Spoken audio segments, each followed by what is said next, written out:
Olá galerinha, tudo bem com vocês? Então, o vídeo de hoje é um pouquinho diferente. Eu vou trazer um assunto aqui, ó, com a minha Bíblia, e eu vou trazer um assunto bem diferente para vocês, que é sobre fé. Eu geralmente faço assuntos assim, né, mais engraçados e tudo mais aqui. Às vezes de conscientização e tudo mais pouco que eu trago da palavra, só que a partir de agora eu vou começar a trazer mais coisas, tentar fazer mais coisas sobre a palavra de Deus. Então, para começar a falar sobre fé, eu vou citar dois tipos de fé que tem aqui na Bíblia. Daí vocês, no decorrer desse vídeo, eu quero que vocês pensem na fé de vocês. Quão grande seria a fé de vocês? Qual dos tipos de fé que eu vou estar citando aqui é a sua fé? Então, a primeira vai estar lá em Gênesis 22. Gênesis 22, eu vou ler do 1 até o 19. Chama-se Deus prova Abraão. Passado algum tempo, Deus pôs à prova Abraão, dizendo-lhe: Abraão.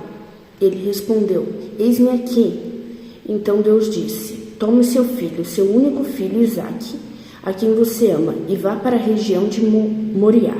Sacrifique-o ali como holocausto, num dos montes que lhe indicarei.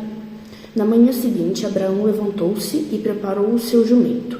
Levou consigo 2 dos seus servos e Isaque, seu filho. Depois de cortar lenha para o holocausto, partiu em direção ao lugar que Deus lhe havia indicado. No terceiro dia de viagem, Abraão olhou e viu o lugar ao longe.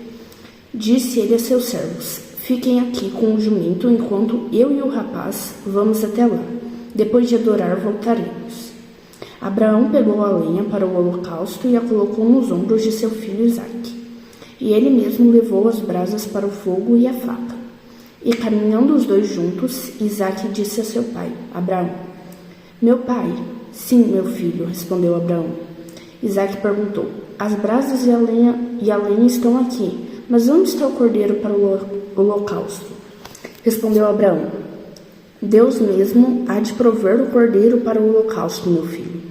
E os dois continuaram a caminhar juntos. Quando chegaram ao lugar que Deus lhe havia indicado, Abraão construiu um altar e sobre ele arrumou a lenha. Amarrou seu filho Isaque e o colocou sobre o altar, em cima da lenha. Então estendeu a mão e pegou a faca para sacrificar seu filho.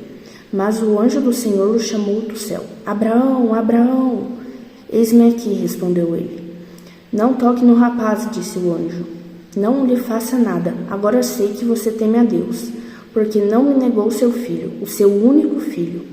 Abraão ergueu os olhos e viu um carneiro preso pelos chifres num arbusto. Foi lá pegá-lo e o sacrificou como holocausto em lugar de seu filho. Abraão deu o nome àquele lugar de O Senhor Proverá. Por isso, até hoje se diz: No monte do Senhor se proverá. Pela segunda vez, o anjo do Senhor chamou do céu a Abraão e disse: Juro por mim mesmo, declara o Senhor, que por ter feito o que fez, não me negando o seu filho, o seu único filho, esteja certo de que o abençoarei e farei seus descendentes tão numerosos como as estrelas do céu e como a areia das praias do mar.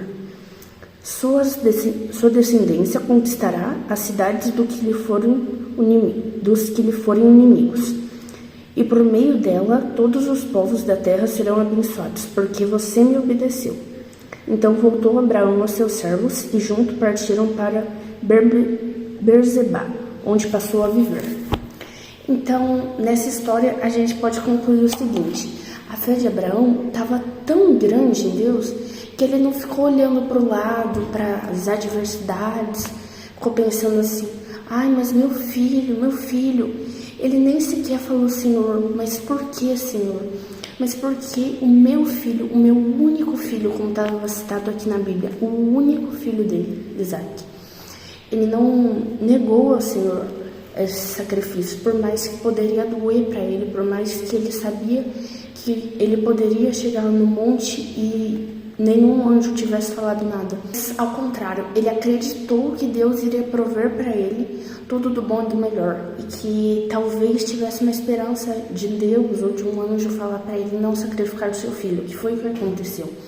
A fé dele estava tão grande naquele momento que ele falou: eis-me aqui, Senhor, eu estou disponível para ti, eu não vou negar nada ao Senhor. Era o filho dele. Imagina você ter que sacrificar seu pai, a sua mãe, um filho, um tio, uma tia, alguém assim a Deus. E é a única pessoa que você tem, basicamente, né? Que era o único filho dele. Então, ele permaneceu na fé, ele foi até o monte, pegou o facão, pegou a lenha e falou: Deus vai prover o nosso carneiro, o cordeiro que a gente vai sacrificar. E no fim Deus proveu. No fim estava amarrado lá no arbusto, né, o cordeiro, e ele pôde sacrificar para Deus. Então é isso. A primeira é sobre essa fé. Se a gente tem essa fé tão grande no Senhor, que Ele vai prover do bom, do melhor, para a gente não ficar olhando nas adversidades, ficar ouvindo o que o resto do povo diz, porque é só Ele que importa. Agora a segunda vai ter um pouquinho lá para frente, vai ter em Mateus 14, eu vou ler do 13 até o 36. Do 13 ao 36. Aqui vai estar dizendo sobre a multiplicação dos pães. Antes estava dizendo lá no começo de Mateus 14 sobre o João Batista ser decapitado, sobre o rei Herodes e tudo mais. Daí depois vocês dão uma lida lá para ver se vocês entendem esse contexto também. Mas o que importa é essa parte, desde a primeira multiplicação dos pães, para vocês começarem a entender um pouco melhor sobre o que eu vou citar. 13. Ouvindo o que havia ocorrido, ou seja, a morte de João Batista, Jesus retirou-se de barco, em particular para um lugar deserto. As multidões, ao ouvirem falar disso, saíram das cidades e o seguiram a pé. Quando Jesus saiu do barco e viu tão grande multidão, teve compaixão deles e curou os seus doentes. Ao cair da tarde, os discípulos aproximaram-se dele e disseram: Este é um lugar deserto e já está ficando tarde. Manda embora a multidão para que possam ir aos povoados comprar comida. Jesus respondeu: Eles não precisam ir. Deem-lhe vocês algo para comer. Eles lhe disseram: Tudo o que temos aqui são 5 pães e 2 peixes. Tragam-nos para mim, disse ele. E ordenou que a multidão se assentasse na grama. Tomando os 5 pães e os 2 peixes e olhando para o céu, deu graças e partiu os pães. Em seguida, deu-os aos discípulos e estes à multidão. Todos comeram e ficaram satisfeitos. E os discípulos recolheram 12 cestos cheios de pedaços que sobraram. Os que comeram foram cerca de 5.000 homens, sem contar mulheres e crianças. Olha isso. 5.000 homens, sem contar as mulheres e crianças. E eles ainda tiraram 12 cestos cheios. Aqui, 22. Logo em seguida, Jesus insistiu com os discípulos para que entrassem no barco e fossem adiante dele para o outro lado, enquanto ele despedia a multidão. Tendo despedido a multidão, subiu sozinho ao monte para orar. Ao anoitecer, ele estava ali sozinho, mas o barco já estava a considerável distância da terra. Fustigado pelas ondas, porque o vento soprava contra ele, ou seja, estava muito forte as ondas, então o barco ficava balançando. Alta madrugada, Jesus dirigiu-se a eles, andando sobre o mar. Quando viram andando sobre o mar, ficaram aterrorizados e disseram: É um fantasma! E gritaram de medo. Mas Jesus imediatamente lhes disse: Coragem, sou eu, não tenham medo. Senhor, disse Pedro, se és tu, manda-me ir ao teu encontro por sobre as águas. Venha, respondeu ele. Então Pedro saiu do barco, andou sobre as águas e foi na direção de Jesus. Mas quando reparou no vento, ficou com medo e, começando a afundar, gritou: Senhor, salva-me! Imediatamente Jesus estendeu a mão e o segurou e disse: Homem de pequena fé, por que você duvidou? Quando entraram no barco, o vento cessou. Então os que estavam no barco o adoraram, dizendo: Verdadeiramente tu és o Filho de Deus. Depois de atravessarem o mar, chegaram a Genezaré. Quando os homens daquele lugar reconheceram Jesus, espalharam a notícia em toda aquela região e lhe trouxeram os doentes. Suplicavam-lhe que apenas pudessem tocar na borda do seu manto, e todos os que nele tocaram foram curados. Aqui nós temos meio que dois tipos de fé, só nesse pedaço que eu li também, né? Então, acaba aqui citando sobre 3 tipos. Aqui, vocês viram da multiplicação dos pães, dos peixes, né? E depois cita sobre Jesus andar sobre as águas. Daí Jesus estava orando, ele entrou no barco, né? E foi para lá. Depois ele subiu no monte sozinho para orar e os seus discípulos ficaram no barco, certo? Daí estava uma tempestade muito, muito forte. E ao longe, os discípulos de Jesus viram alguém andando sobre as águas. E eles falaram: é um fantasma, meu Deus, meu Deus. Daí Jesus falou assim: não temam, sou eu, Filho de Deus. Para eles não temerem, sabendo que era Jesus. Então Pedro, daí já falou para ele: se é o Senhor mesmo, me mande andar sobre essas águas. Então Jesus falou assim: então venha, Pedro. E ele começou a andar sobre as águas. Só que chegou num tempo que ele viu a tempestade muito forte, a água balançando muito forte, o vento, tudo mais. E ele ficou com medo. Daí ele ficou com medo e ele clamou a Jesus: Senhor, me salve, salve-me, Senhor. Então, esse é o segundo tipo de fé. A gente às vezes fica pensando tanto na adversidade e a gente esquece que Jesus, ele tá ali, que ele tá lá para salvar a gente, que a gente não precisa ter medo, porque se ele tá conduzindo o barco da nossa vida, a gente não precisa ter medo. Adversidades vêm e vão, problemas vêm e vão. Mas é como a gente vai lidar com aqueles problemas, é com quem a gente está para lidar com aqueles problemas. Quando a gente está com Jesus, não tem problema, pode vir qualquer adversidade, qualquer problema, que ele está lá do lado, ele vai ajudar. Sabe, aqui falou,